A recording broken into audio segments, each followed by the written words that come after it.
Buenas tardes, buenas tardes. How you guys doing? It's me, Juan Mendoza, coming at you from Seattle at the Vera Project through JZ Radio. With me today is Scarlet Parke on my show, ¿Qué onda, Juan?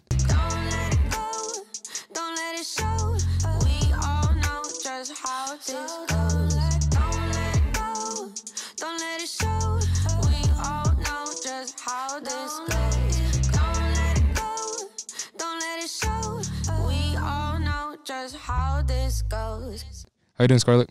I'm doing great. How are you doing? Pretty good myself. All right, so today's interview is going to be a little bit different. This time we're going to be playing a little card game, Uno Flip, which I just learned today. Me too. All right, so which is going to be, I'm going to be asking you questions, you're going to be answering, and in the middle of it, we're going to be playing a game. Perfect. All right, so let me just start out with, what did you listen to growing up? Oh, well, my parents weren't super into music, actually, so I had to fight my way to the radio stations over my dad listening to Rush Limbaugh on talk radio, which is not great. So when we did get to the music channels, it was a lot of Metallica and things like that. So the thing we agreed upon was jazz. So I grew up on a lot of old school jazz, Frank Sinatra, Ella Fitzgerald, that kind of thing. And then because, I remember when the CD player was invented. So I remember finally getting a hold of my own CD collection. I don't remember how to play this game. Oh, this is good, right? I can do this? Or I have to play light side first? You have to do light side first, yeah. Okay, well, boom.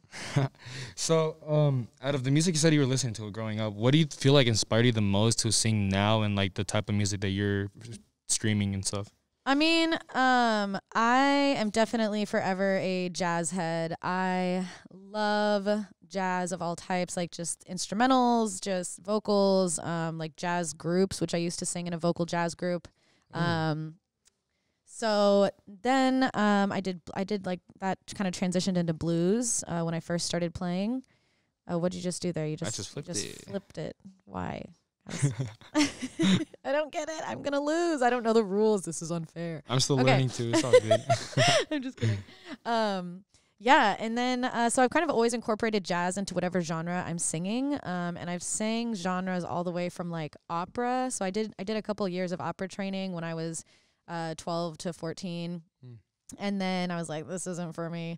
And moved on to really focusing more on jazz and pop. And then I kind of dabbled in blues, which is my first record, Long Night, was all about blues and soul. And my last record, Flight Risk, was kind of more soul pop. And then I'm actually working on releasing a new record that's very kind of doo-wop, R&B, very classic sounds, yeah. Nice. I dig that. So you said you've been singing since you were a little kid, and is that what you want to pursue, like in the future? Is that what your like dream career was, just to be an artist, or was there something else in the back of your head? Yeah, I mean, in my head, I always wanted to be involved in the music industry, and definitely singing is my passion.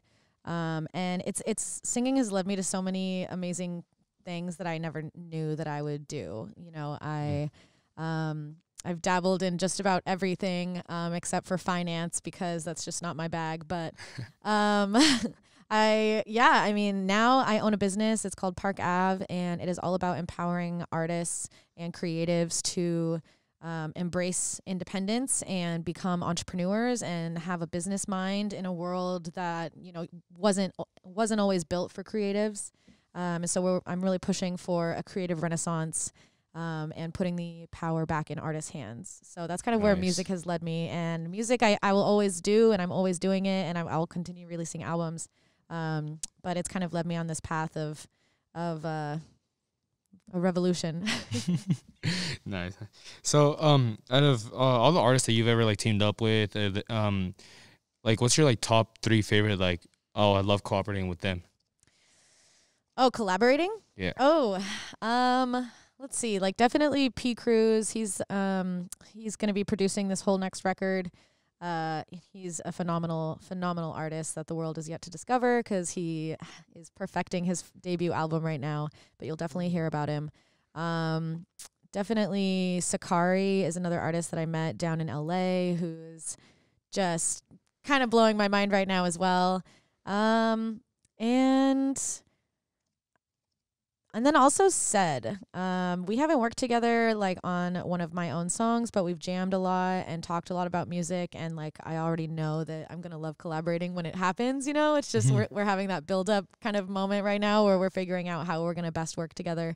But he's a drummer and he also plays bass and produces. Ooh, that's cool. Yeah. And what about like artists that you haven't like worked with? Like who's like your top 3 that you would like in the future maybe even contact them or just dream about? Who sings that song? Your heart don't stand a chance. Do you know? I have no clue. I got no clue. Keep an eye out for that TikTok dropping later exclusively on GZ Radio. I'm just kidding. It's Anderson .Paak. He is one of my all-time favorite artists ever. So talented. Lady Gaga. Can't wait to collaborate with her. I'm manifesting that for my life. And Yes. let's see. I mean, I would really, for lack of a better term, I would die to work with Amy Winehouse. Oh, okay, nice. Not bad. All right. So I believe we're on light colors. Yeah, Yes. I don't know. Am I supposed to be drawing? Yeah, if you don't have one, you just draw until you get one or something like that. Right. So basically, you just get 2 chances. Then they're like, oh, you don't have any cards, so you can flip them over and see if you have a card. You use the flip card. Use the flip card and then you flip it over and then we're just play off. It has to be the flip card. Yeah. Gotcha. Okay. Yeah. So, would you say that you've accomplished like your childhood dream, or you still have like another vision ahead? Like you're like, ooh, I'm here, but I want to be there. You know.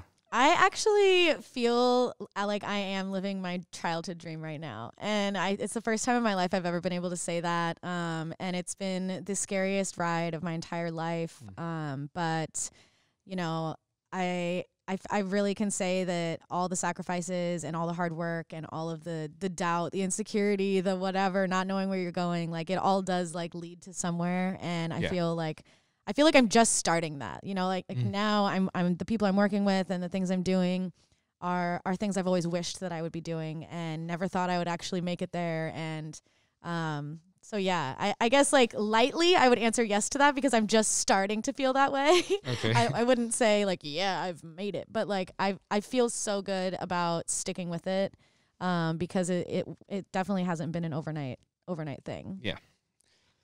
All right. So you said you're just starting to, right? So, based on like how you started your career and how you are to this point, what do you feel like you could still like accomplish? Like say 2021 is coming, right? Like what do you want to accomplish 2021, maybe the next 5-10 years? Totally. I mean, yeah, there's never like a cap for me. Like there's not this point that I'm going to reach and be like, all right, I'm done. I'm sitting at home, I'm doing nothing.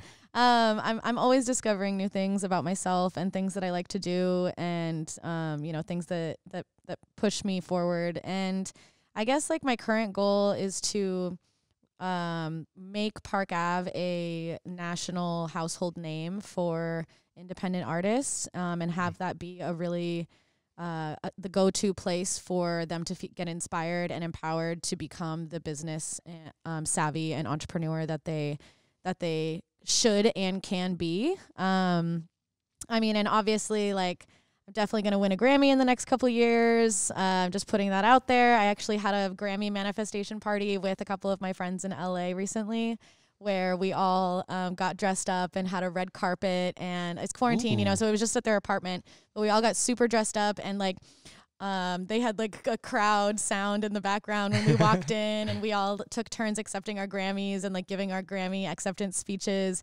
And that sounds like fun. So even if, you know, I'm not even going to say that because hell yeah, I'm going to win a Grammy. So hell yeah, I'm ready. It's already happened in my mind. Hell yeah. No, manifesting and like making a plan to achieve that. It's everything. It's a good feeling. It's a really good feeling. Totally. Yeah. So, you say you have Park Avenue, you know, that you want to be nationally like recognized for self-independent artists. So, there is a statistic that only 21.7% of artists are women. What do you like? Well, how do you plan on maybe using Park Avenue, Park Ave, to like increment that? Yeah. So actually, the majority of our staff are female entrepreneurs, or like female creatives. And I think that there's the reason that hasn't been a lot of success of female creatives, or maybe why people are apprehensive to choose that as a career path is because it has such little infrastructure, and there's no like, it's a very easy way to get taken advantage of. You know, women are definitely preyed upon, and you know, it doesn't have a good track record for really supporting women and making sure that they feel safe and heard, and so that I think is definitely something that I want to try and correct and educate people on how they can, you know, proper studio like process and proper studio attitude between how to work with a producer. You know, like there are certain things that women can do to really protect themselves, because you know, it's just, I think that it's been hard for women because they get shut down. They get shut down by the male ego, and men can't really handle women being in a space that they're right now very running rampant and dominating. And that's only, it's just because of a failed hierarchy. I mean, people at the top have been really, you know, abusing women. Of course, the Me Too movement just happened, and you know, like it's not like that was it. That was all that's happening. I mean, there's so much more under the surface, and the entertainment industry is where a lot of these really dark things happen. And like the further I get into it, the more aware I'm made of that. And I just, you know, I'm on a mission to really rewrite what's going on in the entertainment industry, because it's just the, you know, it's an old pattern. It's of the old days. Like, I think the whole world is in a bit of a renaissance right now of really figuring out that, you know, people deserve to have the same opportunities and same success, whether, you know, they're a woman or they're Black or they're, you know, disabled or anything. I mean, like we're in an era where everybody's like, enough is enough. The people in power need to stand down. So, so yeah, I think that really aids to that statistic. Yes, definitely. So you said that you want to use Park Avenue to do all that stuff, but like, are you guys gonna be doing like classes on like how to make music, how to write your lyrics, how to like produce, soundboard, all that stuff? Yeah, I mean, Park Ave is more of a it's more of a idea and a belief system at this point. I've tried really hard to narrow down exactly what it is, but it's just so much. You know, we do events. Yes, we do educational aspects. Yes, we do internship programs with students and artists, and you know, we're kind of just figuring out where we can make the biggest impact. And I think the biggest impact that can be made is in the minds and hearts of artists. So that's really what our mission is. And whatever comes from that is what comes from that. So yeah, I got you. The way that we're doing it right now is probably just how we'll do it now. And then it's just forever expanding. Yeah. Hell yeah. Do you guys have like more like a youth based, or is it more like adult based, young adult? It really varies. I mean, we have older cats on there. We of course have a ton of youth on there, because that's, you know, I think where, especially right now, a lot of creativity is just exploding, because you know, we've been inside for 9 months now. So it's a little bit of everything. And like I said, when I was living in Seattle, a lot of my focus was on youth. So we would do like twice a year, we would do week-long programs at alternative high schools to help teach and encourage students from difficult backgrounds or circumstances that, you know, they can also pursue a business and actually make a living at being a creative or an influencer or a dancer or whatever. I mean, it's like the world is really at your fingertips, and so and I think the youth gets that more than ever. Yeah, definitely agree with that. That's actually pretty cool. Thank you. Like I have friends that over quarantine they discovered that they can make music, they can play an instrument, all that, right? And so like that's another thing I wanted to ask you was, how do you feel that now 2021 the youth is gonna like, cause like you said, it's a whole renaissance, you know, everybody's like used to this old ways. They're not used to having like teenagers come out making music still in high school, you know, like that. So how do you feel like like in the future, starting this end of the year towards 2021, like how do you feel that youth are going to change the music industry? How do you feel that youth are going to enter the music industry? Yeah. So this is an interesting question, because I'm learning so much just every day about this, because I've been working with a lot of young influencers, specifically, you know, like on TikTok, and the way that they are just so, there are no rules. Like we're making what's, yeah. you know, like we're making the future. We're doing it this way. You don't have to, people aren't even going into the studio anymore. Like they're literally writing songs on their phone and putting it on TikTok and then it just blows up. And then it blows up and then a producer's like, oh, I want to, you know, and you see like these big stars. I was just thinking about this morning. You see these big stars like Kehlani and, you know, Jason Derulo working with these like 15, 16-year-olds. Yeah. I personally think it's badass. I think that there's going to be a lot of salty people about that because, you know, there are these people that have put in, years and years and years and are like, I had to work so hard and these kids are just, you know, but it's the future. It's a whole new era. It's like a whole new wave. Dude, it's awesome. I mean, I think it's badass that people can just like post something and then in 24 hours they're viral and everybody's like, have you heard that song? You know, like I think that it's so beautiful and it's going to allow so many more people's music to get heard. Like I actually like shed a tear for all the music that I'll never hear that was made over the last 100 years and people just had no way of getting it out and had no way of sharing their art with the world. So if anything, you know, I think that people have two ways of looking at things. They can either be salty or they can enjoy the ride. Hell you know? Yeah. And I think that it's a really exciting time. Definitely for sure. Cause like like I said, I have homies, I have homegirls that are just singing, and like they're releasing stuff and just out of nowhere, like you said, just in 24 hours, just boom, it's blows up like that. Yeah, I love it. Yeah, it's exciting. Hell yeah. All right, so switching to more, you know, just one-on-one personal questions. Sure.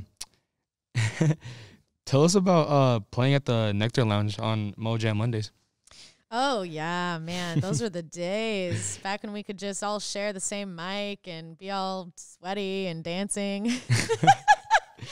Oh, because I was going through Instagram and I was like, let's find out more about Scarlet, you know. So I was thinking about like, 2014, 2015, you know. Right. I was like, oh, she played at the Nectar Lounge. She played at the Tractor Tavern back in 14.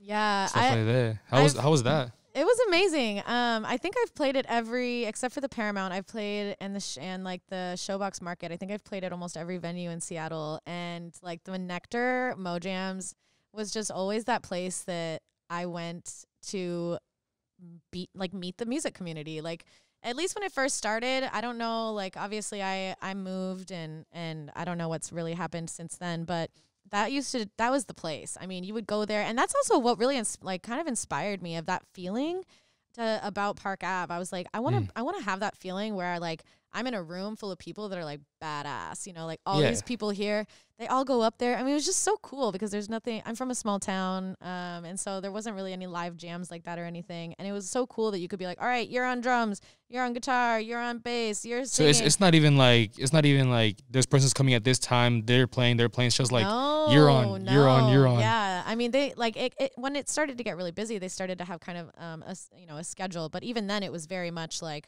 all right, she's drunk or she's in the bathroom, so we're gonna have somebody else like come up and sing, and then you're just up there and everybody would be like, all right, what's the vibe, like what do we want to do, and somebody would be like, let's do like soul and A minor, and then they'd be like, all right, 1, 2, 1, and then you're off, and it's just everything's like just boom in the moment. Right. And I really loved that. I discovered that was actually something I thought would be terrifying, but once I got up there, I was like, oh, all right, this is fun. Yeah. It's like going with the flow. Like, this is cool. Like, this is like organic. Like, this is, it was like probably what rappers feel like when they freestyle, you know? Like, gotcha. Artists don't have a lot of, like, I mean, you can listen to beats and stuff on YouTube, but having a real live band behind you, everybody freestyling is so sick. Dude, I want to be in that. Oh, yeah, the energy is sick. Because then all of a sudden, somebody will be like, I'm taking a solo, and like go off and. Just out of nowhere, just straight up. So good, yeah. Damn, that sounds like fun, man. I want to do that. So, do you remember the introduction of Pimp Daddy Dotson? Is it what? It's what? Of Pimp Daddy Dotson back at the Fremont Abbey Art Center. Ooh, I think back in 2014, I want to say. I saw something like that. I don't remember. I feel like I remember the Fremont Abbey, but I don't recognize that name. Pimp Daddy Dotson? Pimp Daddy Dotson? No. No. Maybe, I don't know. I feel like I would remember that name. It's pretty memorable. Yeah, I'll just pull up a picture once. Yeah, please. Yeah, because like I was saying, I was just going through Instagram. I was like, let's just bring back some old. I love it. So let me find it. That's so funny. Pimp Daddy does. I like to remember all my pimps, so. Kidding. Sorry. You're good. No worries. I mean, this is a youth show. My bad. Oh yeah, of course. No. Oh, his name's not. Yeah, no, that is. Yeah, of course. He calls himself Pimp Daddy Dot, so that's so funny. That was an amazing show with Naomi Wachira and we played it. Yeah, she's an incredible singer, and he is too. Of course, I'm like trying to remember that night. Like, it was my first time at the Abbey, and we all like ended up jamming in the green room beforehand and wrote a song, and then we were like, this is actually really good. Should we perform it tonight? And we all performed it. Just screw it. Just yeah. And I think that's why, because we both, he was like, oh, I didn't know I was the only guy performing tonight, and I think that's why he wrote Pimp Daddy Dot. So that's hilarious. Oh. So out of all the venues you've been here in Seattle, you know, which you still haven't been at the Vera, which one do you say is your favorite? Oh man. Different venues for different things, to be honest. Like, I loved the Tractor when I had my band. When I played with a 6-piece band, the Tractor was my spot. Mostly because like their sound system there was just badass. And but for like small, really intimate shows, there used to be this venue called and this is actually what it's called, so excuse my French, but it was called the Pussy Room. Do you remember that place? I'm looking off screen to somebody who's old enough to be in a bar.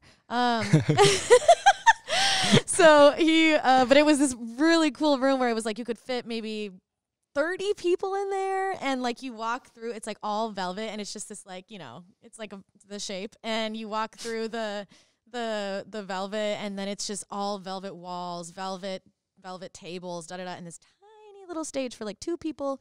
And they would just have the coolest shows there. And that was when I first moved to Seattle. It closed down a couple years ago, but it was in Ballard. So as far as like just aesthetic, that venue was really cool to play because it was so cool and small. But then Numos is like my fave. It's one of my fave stages. It's just because you can really see everybody, and you know, location obviously is great for like after party and all that. Yeah. And let's say you were just by yourself singing, you know, like where you're singing, I don't know, it's a Saturday night, you know, where is your like go-to spot with like a bunch of people maybe? Like dream spot? Yeah. Okay. Ooh, see, it sucks because I moved to LA in the middle of COVID, so I haven't really been able to explore their venues a lot, but I know for sure that I would love to play at, what was it called? The venue, I don't remember what it's called, but it's in LA. It's in LA. In Seattle, I would love to play the Paramount, obvi. Ooh. That would be sick. And yeah, just have like a full stage, like everything, multiple backdrops, crazy light show, like multiple outfit changes, dancers, the whole thing. But you said if I was alone, which yeah. I guess if I was alone, like the best place to sing is like an all marble bathroom. Just like great acoustics. Yeah. I mean, if you had like back, if I'm alone, right? Like, yeah. I mean, both of those songs hella fun. Right. I definitely go to those. Come on. So when you were making the song Wheels Fall Off, The Good Husbands. Yes. What decided? What led to that song being like 5 minutes, 10 seconds? I want to say. Yeah. What led to that? So I that song is kind of what started it all for me in Seattle. When I moved here, I didn't know anybody. And so I hopped on Tinder and was swiping right on anybody who was a musician. And I ended up meeting The Good Husbands, and they're a hip-hop group based out of Seattle. And it just kind of like became this thing where we started hanging out every day, and we made that song one night. They used to have this badass house in Alki. Ooh. And pretty much like they just let that beat like go round and round, and there was a party going on, and so like people would just go on and like put different stuff on there, and like a trumpet player came through, and he came and like threw some trumpet on there, and it just like became this thing where we were like, well, we can't really cut any of this. Like, you just said screw it the whole yeah, song. we're like, it's fine. It's a great song. It's, you know, it's it's just one of those 5-minute songs. It's a journey, you know? Gotcha. We're going until the wheels fall off. Nice. All the way. Oh, that's okay. So I see where you got the name now. I see. Exactly. Gotcha. We're gonna just keep it going. Nice. All right, and just final question. For the people that want to, learn more about you, hear more about your music, where can they find that? Yes, you can find me on Spotify, Apple, Amazon, Google, all the places there. And there's also a new app called Loom, L-U-M, that I will be releasing kind of voice memos and song concepts so that people can kind of follow along the process. And it's also a really cool app that lets you like give people gifts, monetary gifts. So it's just a really cool place to build kind of a more intimate relationship with your fans, because it's not like you're uploading it onto everywhere. It's like one place, kind of like Soundcloud, but it also has forums so that you can chat directly with people. And so I'm like, also like people can like message you directly, like message any artist. Yes, that's cool. It's super cool. Yeah, I love it. What'd you say the app's called? Loom. Oh yeah, Loom. Yeah, definitely take a look at that. Please check that out. Yeah, and so I'm actually up in Seattle right now finishing my next album. So, and like filming a music video and all this stuff, and I'm gonna be doing kind of a rapid release of those through TikTok campaigns and all of that very, very soon. So you just keep an eye out. Follow me on Instagram. That's where I'm the most active. Yes. So at scarlet.parke with an E. Or you can also join my mailing list where I send like updates on all my things. scarletparke.com for all things Scarlet Parke. All right, I'll leave those links so everybody can click on them and just go find it, please. Yeah. All right. Also, draw too. I did. Oh. Yeah, I was like, I'm gonna go out winning here, right? Am I gonna go out winning? No, I don't. But I get to change the color now, right? Yeah. All right, we're gonna do red. All right. So we're gonna finish up this game and this interview. And this was Scarlet Parke on ¿Qué onda, Juan? Through JZ Radio from Vera Project. Till next time. Bye. Our love was instant like a Polaroid. We developed feelings in a single night. You told me you love me, can't get enough of me. I can't tell if what you say is true or if you're bluffing.